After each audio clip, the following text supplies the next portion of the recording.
All right. So here we are. We're back. And yeah, I was just thinking that this has been an epic day so far. So thank you, everybody who's joined in this journey so far today. And I think we're really creating quite a repository of different resources and really on the bleeding edge of what's happening on the immersive space here of WebXR. So the next talk, oh, excuse me, is actually going to be Caitlin Krause. Caitlin, I know, has been doing lots of different experiential design experiments and Engage VR and Altspace VR, just making different experiences and looking at this intersection of meditative practices and different insights into how to design for wonder and awe, which is what she's going to be talking about today. So we're going to have a 15-minute talk from Caitlin. So Caitlin, great to see you again and looking forward to hear what you have to say about designing for wonder and awe or wonder and awe by design.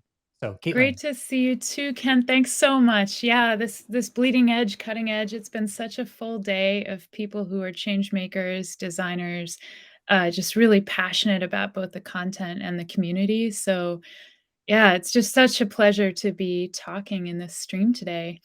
And glad that everybody's so animated and ready to experiment, explore, and really wanted in this talk to give people who are in the audience a firsthand view of what it's like inside of the WebXR environment, because one of those tenets is really to dive in firsthand. And for me, I've been a designer, a storyteller, a creator, an author, and ideally, design is at the heart of the intention underneath the experience. So throughout today, I've been talking with a lot of people and hearing from such great voices in the field.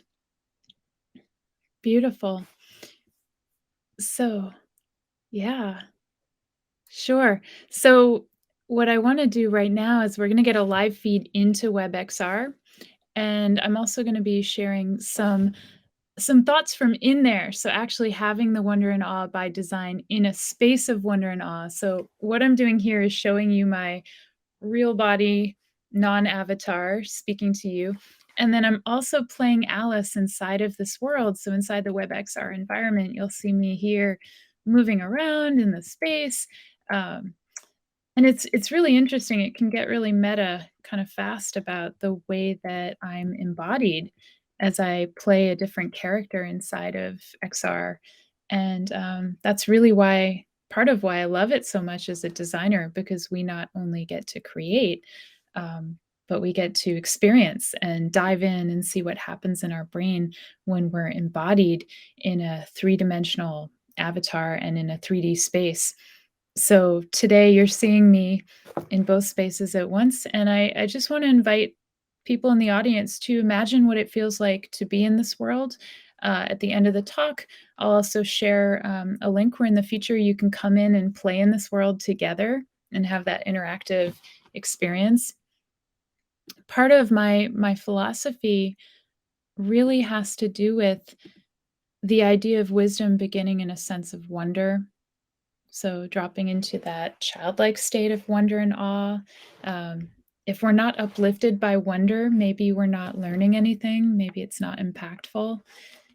One of my design tenets has to do with being caring.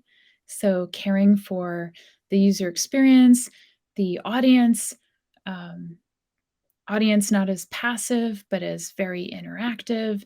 And if we're thinking about care, I heard a quote from Bjarke Ingels. He's an architect from Copenhagen, and he said, "Great design is careful, not careless." You know, we're being careful with the things that we choose.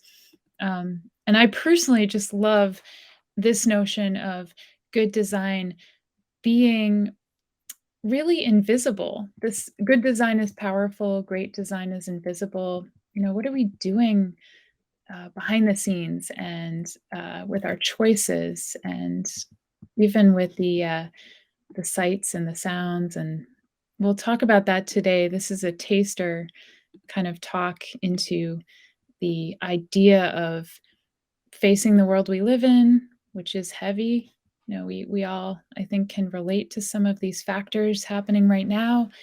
And for me, this is an invitation. Like, all of these problems are not things to ignore, but I tend to prioritize wonder and awe because because to uplift and to actually give a feeling of, being beyond yourself and having that emotional quality, can really be something that heals a lot of these problems that are out there in our day-to-day life and in the world right now. So, I started the organization Mindwise. It's a design studio and experience design, with a mission to really empower meaningful human connection. So today, for people watching, a question for us: what makes meaning? Artificial intelligence can create a lot of replication, a lot of processes, but it's that human ingenuity that can form a sense of meaning out of what we're doing. So I'm always thinking about that meaningful human connection when I'm designing in an XR space. Uh, Storytelling. Earlier today, we heard a lot of people talking about the power of storytelling. So here in this space, it's just one example of an XR environment that's based on human stories and also surprise and delight and a sense of connection. The space today that you're going to see a glimpse of is an Alice in Wonderland space built upon Lewis Carroll, who also loved logic games.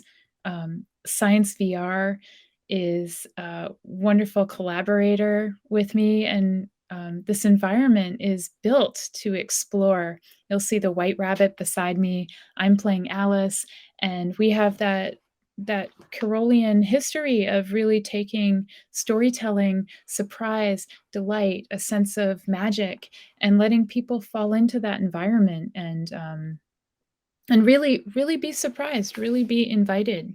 What do you want to explore? It's not paint by number. We can make up our own pathways and also connect with other people who happen to show up in the space in a social scene. Um, some people have connected social and emotional, talk about social emotional experiences. I personally think social is emotional. So anytime we have a social experience, thinking about the design and thinking about emotion is baked in. And so today I'm just giving a broad overview. I've looked into wonder, been researching the emotional qualities of wonder and awe, and and really felt lucky to have talked with so many people in the field right now when the technology is advancing so rapidly, and it's really important to think about the design considerations to prioritize wonder, prioritize awe, and really celebrate what XR and VR and all of the gamut, what they do that I think just are a perfect blend of human embodied, and also the ways that we can build a network of shared minds and shared perceptions. The ways that people connect and some of the neuroscience findings coming out right now about the brain in XR environments are just unbelievable. So many different applications.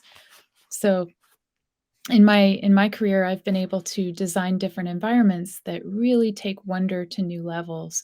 So examples are here, just solo experiences in really beautiful environments that have a sense of wonder, shared experiences where I think a lot about people's placements in the environment and how they're invited to share and how they're invited to collaborate with each other.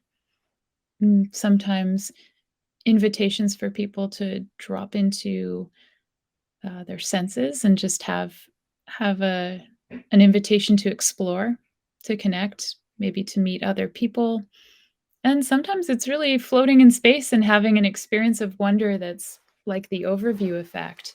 So form fits function, and I think a lot about the communities that I serve and the people that are coming in to experience, whether it's through a WebXR browser-based experience or whether it's totally immersive in headset.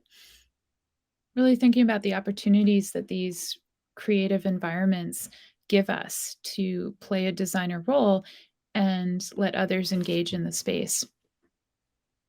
And to me, the creativity underneath, it's something that is very visceral, and I love being at this place and time when there's so much that we can do with wonder and with animated art and with synesthesia, all kinds of applications.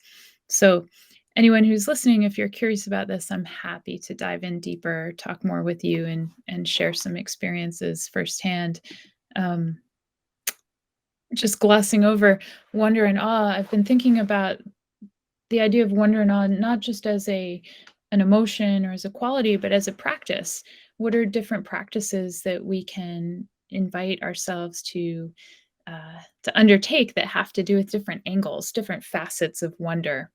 I mentioned childlike wonder. There's also the idea of wonder as riding the waves of wonder. If you've ever tried to follow your own thoughts and had this traveling experience where way leads unto way, I have experiences I build that are based on surfing wonder or on the overview effect. Or here in Alice in Wonderland, there's surprise and delight and recognizing certain patterns which even behind me, behind my avatar, you see a little logic puzzle with some good apples are blue, and you can kind of troubleshoot that and play around with thought processes involved and spend time, take a little bit of time to wonder about uh, logic and about sensibilities. And for people who love things like syllogisms and logic games, to me, that's a deep sense of wonder that's embodied there as well. So, so different ways that we can hone in, and this has overlaps into practices of mindfulness, slowing down to pay attention with intention on certain objects and certain environments. And I think that uh, both VR, WebXR, different environments, because they're so immersive, they give us a chance to really drop into the environments and slow down our perception and really focus and take time. So for me, the design priorities when I'm looking at environments are a triumvirate. They're relationships, giving opportunities to build trust, prioritizing well-being and health. We all need that, and there's so much opportunity to focus on that with WebXR, and also to activate, to use imagination and give people a sense of agency when they're inside these environments. Great places to build on imaginative qualities. And even right now, I feel myself. I can look at my avatar and I feel drawn out of maybe my physical body. I start to feel a greater sense of freedom, excitement, curiosity as I travel around the space. So it's it's all part of this integrated way of being. For me, I love designing environments that give people a chance to play and to really engage with each other, see what that feels like, and to use creative tools. It's process, not product, and there are so many different opportunities right now to really get your hands messy and see what happens when you're using tools inside of XR that you couldn't normally use in a, let's say, in a physical setting. We live in worlds of walls. My physical space is one example, and in the immersive realm, those walls are broken down, and it's just more versatile in what you can do. So this idea about transformation and possibility, I've put a lot out there as examples that people can build on as designers. And it's not top down, it's really lateral, with people sharing, able to create. And I love to architect those spaces and just break open new possibilities, because there's so much opportunity for transformation right now. And sometimes it just starts with asking some of the right questions and saying, well, what kind of experience do you want to have? What do you want to build? And let's see ways that we can make that possible. So I really love playing the role of designer and getting intentional with wonder and awe, as I was saying, as so many different studies come out right now about the brain. It just is a way to amplify what we know about ourselves as humans and how we connect. So that that is the taste of today. This is the website at the top. This is the carol.sciencevr.com, where people can go in the future. We have different events there on Thursdays and beyond. So you can definitely check out that website and sign up for open events. They're open to everybody, and really love partnering with Jackie Lee and the Science VR team and just getting to accelerate the ways that we can experience wonder. So thank you so much for being here today. Amazing. Thank you so Yeah. much, Caitlin. Oh, You're I love always this. such a awesome person to ground ourselves, and the key word is presence when I'm with you, and just feeling that Yeah. presence of awe and wonder. And you always do that. Your voice brings that grounding to me anyways, and I know I can probably speak with for a lot of people in our community that feel the same way. Thank you so Means much so for much. sharing today. Likewise, anytime I get to play Alice is a good day in my world. So thank you.